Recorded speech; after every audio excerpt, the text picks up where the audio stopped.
আপনার হাত থেকে টাকা পয়সা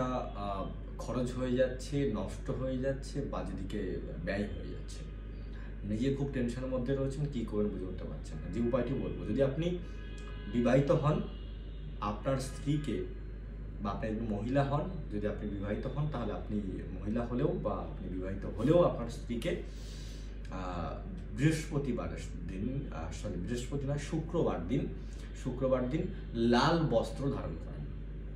তাহলে টাকা ভুল জায়গায় নষ্ট হওয়া থেকে কিন্তু রেহাই পাবেন।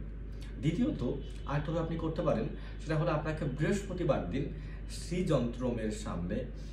পুজো দিতে হবে, এবং শ্রীযন্ত্রমকে আপনি যখন পুজো নিবেদন করবেন, পুজো অর্পণ করবেন, তখন আপনি ক্ষীর দিয়ে শ্রীযন্ত্রমের পুজো করুন। তাহলে আপনার যে টাকা অনর্থভাবে খরচ হয়ে যাচ্ছে, বাজে জায়গায় নষ্ট হচ্ছে, বেকার খরচ করে ফেলছেন, সেটা থেকে কিন্তু নিজেকে রেহাই করতে